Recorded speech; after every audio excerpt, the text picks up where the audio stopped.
Price the Lord. கர்த்தர் நாமத்துக்கு மகிமை உண்டாவதாக. இன்னைக்கு நம்ம ஏசப்பா அவங்களோட சிங்காசனத்தில் உட்கார்றதுக்கு யாருக்கெல்லாம் சான்ஸ் கிடைக்கும்னு நம்ம தெரிஞ்சுக்கலாம் வசனங்கள் மூலமா. ஏசப்பா சொல்லியிருக்கிறாங்க. வெளிப்படுத்தின விசேஷங்கள் 3ஆம் அதிகாரம் 21வது வசனத்துல நம்ம படிச்சு பார்த்தா ஏசப்பா ஜெயிச்சிருக்கிறாங்க. அதனால தான் பிதா அவங்களோட சிங்காசனத்துல அவங்க உட்கார்ந்து இருக்கிறாங்க. அதே போல ஜெயிக்கிறவங்களுக்கு ஏசப்பா அவங்க கூட அவங்க சிங்காசனத்துல உட்கார்றதுக்கு இடம் கொடுக்குறேன்னு ஏசப்பா சொல்லியிருக்கிறாங்க. அதுக்கு என்னென்ன படி ஏறி போகணும் அந்த சிங்காசனம் ரீச் ஆகுறதுக்கு? இந்த உலகத்திலேயே சொலோமோன் ஐயா அவங்களோட சிங்காசனம் போல ஒரு சிங்காசனம் கிடையாது. அதுக்கு கூட ஸ்டெப்ஸ் இருக்கு. அது எப்படி சூப்பரா இருக்கு தெரியுமா? 1 ராஜாக்கள் படிச்சு பார்த்தோம்னா 10ஆம் அதிகாரம் 20வது வசனத்துல நமக்கு கிளியரா தெரியும் சொலோமோன் ஐயா அவங்களோட சிங்காசனம் எப்படி இருக்குன்னு. அதுக்கு மேலான சிங்காசனம் நம்ம ஏசப்பா அவங்களோட சிங்காசனம். அதுக்கு என்னென்ன படி பார்க்கலாமா? 1 மனம் திரும்புறது.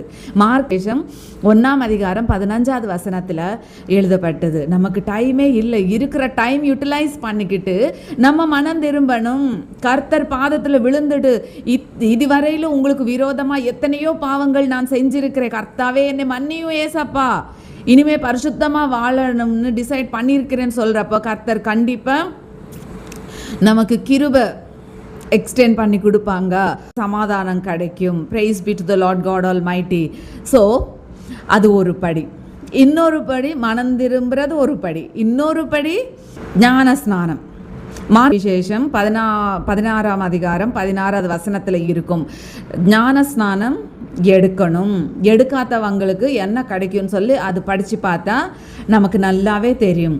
மனம் திரும்பி பாவங்களுக்கு எல்லா கர்த்தர் இடத்துல மன்னிப்பு கேட்டு அவங்க கிருபை நமக்கு எக்ஸ்டெண்ட் பண்ணி கொடுத்துருக்குறாங்க. அதனால தான் ஞான ஸ்நானம் நம்ம எடுத்திருக்கிறோம். ஞான ஸ்நானம் எடுத்துட்டு என்ன செய்யணும்? நம்ம காத்திருப்பு கூட்டத்துக்கு எல்லாம் போய் கலந்துக்கிட்டு பரிசுத்த ஆவியானவரோட அபிஷேகம் பெற்றுக்கொள்றதுக்காக கர்த்தர் இடத்துல ஏசப்பா இன்னும் என்னை சுத்திகரித்து உங்க அபிஷேகத்தை பெற்றுக்கொள்றதுக்காக எனக்கு கிருபை தாரும், அபிஷேகம் கர்த்தாவே அப்படின்னு சொல்லி நம்ம கதறோம்னு வச்சுக்கோங்க. கண்டிப்பா ஒரு நாள் அபிஷேகம் நமக்கு கிடைக்கும். அப்போஸ்தலர்களுக்கு எழுதின நிருபத்துல 1ஆம் அதிகாரம் 8வது வசனம் படிச்சு பாருங்க. பரிசுத்த ஆவியானவரோட அபிஷேகம் என்னன்னு நல்லாவே தெரியும். அதுக்கடுத்து என்ன நடக்கும்? நம்ம ஆட்டோமேட்டிக்கா உலகத்துக்கு வேர்பிடித்து வாழுவோம். உலகத்துக்கு வேறுபடுத்து வாழ்ந்தான்னு வச்சுக்கோங்க. நமக்கு பரிசுத்தாவியானவரோட அபிஷேகம் கிடைச்சதுக்கு அப்புறம் எப்படி பேசணும், எங்க செல்லணும், என்ன சொல்லணும், எல்லாமே ஒரு கைட்லைன் கிடைச்சிடும் ஆட்டோமேட்டிக்கா. அந்த கைட்லைன்ஸ்ல நம்ம வேறுபடுத்தி வாழ ஆரம்பிச்சிருவோம். அப்போஸ்தலர்கள் நிருபத்துல 2ஆம் அதிகாரம் 40வது வசனத்துல பாருங்க, நல்லாவே உங்களுக்கு தெரியும் நம்ம எப்படி எல்லாம் சாட்சி கொடுப்போம். வேறுபடுத்து நம்ம வாழ்தான் எப்படி நமக்கு பரிசுத்தவான்களோட சகவாசம் கிடைக்கும். அது ஒரு கைட்லைன், அங்க ஒரு கைட்லைன் நமக்கு கிடைக்கும். சோ பரிசுத்தவான்களோட சகவாசம் 1 யோகானும் 1ஆம் அதிகாரம் 3வது வசனத்துல படிச்சு பார்த்தா பரிசுத்தவான்களோட சகவாசத்துல இருக்கிற அனுபவம் எப்படி இருக்குன்னு நமக்கு தெரியும். ஏன்னா பரிசுத்தவான்களோட சகவாசம் பிதா கூட ஏசப்பா கூட இருக்கும். அதனால அந்த சகவாசத்துல நம்ம பிதா கூட ஏசப்பா கூட நம்ம அப்படியே அவங்களோட கைட்லைன்ஸ்ல அவங்க சகவாசத்துல வளர வளர வளர நம்ம பரிபூர்ண பரிசுத்தத்துக்கு ரீச் ஆயிடுவோம். முழுமையான பரிசுத்தத்துக்கு நம்ம என்டர் ஆயிடுவோம். Praise be to the Lord God Almighty. அதுக்கப்புறம் உடல் மீட்புக்காக நமக்குள்ள இருக்கிற ஆவி புலம்பிட்டே இருக்கும். Praise the Lord. Hallelujah. So எத்தனை ஸ்டெப்ஸ் வந்துருச்சு? மனம் திரும்புறது, ஞானஸ்நானம் எடுக்கிறது, பரிசுத்தாவியானவரோட அபிஷேகத்துக்காக காத்திருந்து பரிசுத்தாவியானவரோட அபிஷேகம் பெற்றுக்கொள்றது, அதுக்கப்புறம் உலகத்துக்கு வேறுபடுத்தி வாழ்றது, தென் பரிசுத்தவான்களோட சகவாசத்துல வளர்றது, தென் அடுத்து பரிபூர்ணமான பரிசுத்தத்துக்கு நம்ம ரீச் ஆகுறது, அதுக்கு அடுத்து உடலின் மீட்பு, தென் எந்த ஒரு தடம் இல்லை. நம்ம இந்த ஸ்டெப்ஸ்ல இந்த 7 ஸ்டெப்ஸ்ல கரெக்டா போயிட்டே இருந்தா ஏசப்பாவோட சிங்காசனத்துக்கு ஈஸியா ரீச் ஆன மாதிரி தான். Praise be to the Lord God Almighty. நம்ம அவுட்லைன்ஸ் பார்த்திருக்கிறோம். உள்ள போனான்னு வச்சுக்கோங்க 3 மணி நேரம் ஆகும். இந்த பிரசங்கத்துக்கு. அதனாலதான் ஏசப்பாவோட அவங்களோட சிங்காசனத்தை பத்தி தெரிஞ்சுக்கணும்னா வெளிப்படுத்தின விசேஷங்கள் 4ஆம் அதிகாரம் படிச்சா ஏசப்பா அவங்களோட சிங்காசனம் எப்படி இருக்கு, எப்படி மகிமையான சிங்காசனம்ங்கிறது நமக்கு நல்லாவே தெரியும். மனம் திரும்புறவங்க எப்படி மனம் திரும்புவாங்க? முதல்ல நமக்கு விசுவாசம் எப்படி வரும் கர்த்தர் மேல? வசனம் கேட்கறதுனால தானே. இந்த காதுல கேட்டு இந்த காதுல விட்டுட்டா நமக்கு அந்த விசுவாசம் வருமா கர்த்தர் மேல? நம்ம பயபக்தியோட கர்த்தர் சமூகத்துக்கு போய் ஊழியக்காரங்க சொல்ற வசனங்கள் அவங்க ஃபாலோ பண்றாங்களோ இல்லையோ, ஏசப்பா வசனம் நமக்கு பைபிள்ல இருக்கிற மாதிரி பைபிளுக்கு கனெக்ட் ஆகி கரெக்டா வந்துருச்சுன்னு வச்சுக்கோங்க, அது ரிசீவ் பண்ணிக்கிட்டு அது இதயத்துல பத்திரமா வச்சுக்கிட்டு அது கிரியை செய்யறதுக்கு நம்ம இடம் கொடுக்கணும்.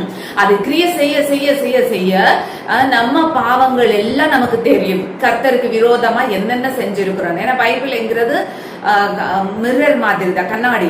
நமக்கு தெரியும், நம்ம கண்ணாடியில நம்ம முகம் பார்த்தா தானே தெரியும் நம்ம முகம் எப்படி இருக்கு என்னன்னு. அதே போல பைபிள்ல நம்மளை நம்ம பாக்குறப்போ நமக்குள்ள இருக்கிற பாவ காரியங்கள் எல்லாம் நமக்கு காட்டிடும் பைபிள். சோ நம்ம கர்த்தர் இடத்துல மன்னிப்பு கேட்கணும். சரி, இதுவரையிலும் பாவம் செஞ்சேன், பாவியா வாழ்ந்திருக்கிறேன், இனிமேல் நான் பரிசுத்தமா வாழ விருப்பப்படுறேன் கேட்கிறப்ப கண்டிப்பா கர்த்தர் உதவி செய்வாங்க. அதுக்கப்புறம் ஞான ஸ்நானம் ஒரு அடையாளம் பரிசுத்தமா வாழ்றதுக்கு. பாவப்பட்ட வாழ்க, பாவப்பட்ட இதுவரையிலும் பாவத்துல வாழ்ந்த நம்ம செத்திட்டோம். ஞான ஸ்நானம் மூலமா புது பிறப்பு. Praise be to the Lord God Almighty. Spiritual birth.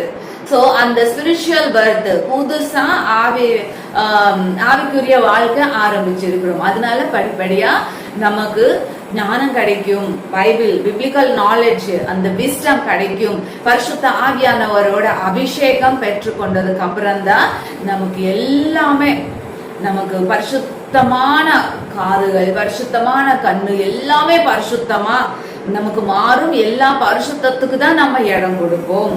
அதனாலதான் நமக்கு ஃபுல் அண்ட் ஃபுல்லா பைபிள் புரியணும்னா பரிசுத்த ஆவியானவரோட அபிஷேகம் கண்டிப்பா நமக்கு தேவைப்படும். அது பெற்றுக்கொண்டதுக்கு அப்புறம் தான், அந்த அபிஷேகத்துல நிரம்பினதுக்கு அப்புறம் தான் நமக்கு எது என்னன்னு நமக்கு கிளியராவே. Is our best teacher, holy spirit God. Hallelujah, praise be to the Lord God Almighty. So அந்த மாதிரி நமக்கு எங்க செல்லணும், என்ன பேசணும், எப்படி வாழணும், எப்படி சாட்சியா இருக்கணும், எப்படி சாட்சி சொல்லணும், ஒரு நாலேஜ் கிடைக்கும்.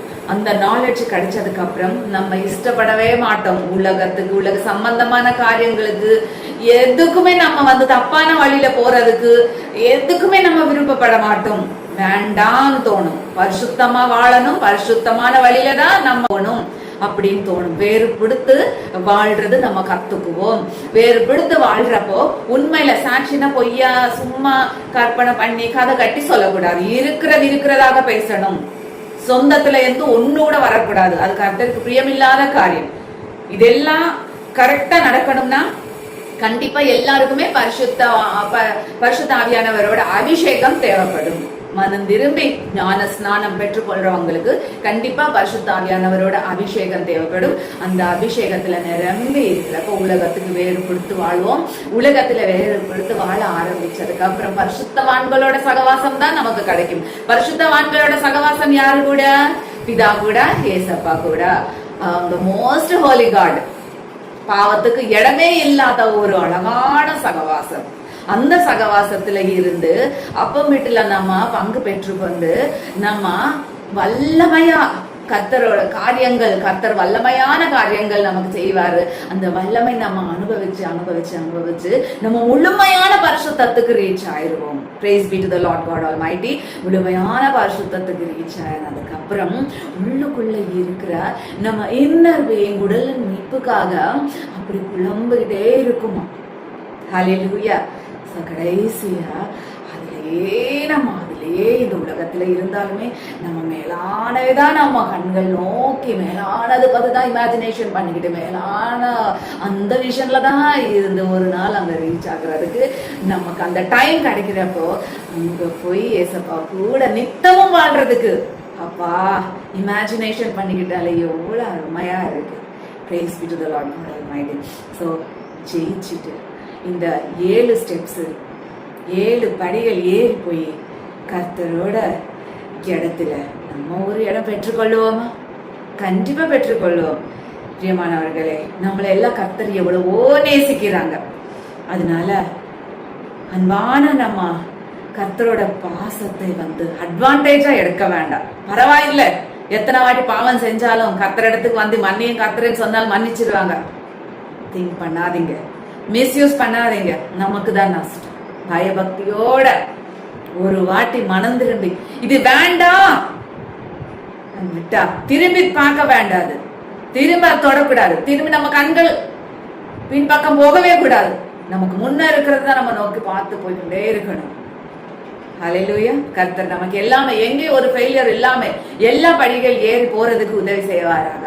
ஏசப்பா இருக்கிற அந்த இடத்துக்கு நம்ம ரீச் ஆகுறதுக்கு கர்த்தர் தான் நம்ம கை பிடிச்சு அந்த சான்ஸ் நம்ம கொடுக்கணும், நடக்க வச்சு கர்த்தர் இருக்கிற இடத்துல நித்தமும் வாழ கிருபை நம்மளுக்கு எக்ஸ்டெண்ட் பண்ணுவாராங்க. ஆமென்.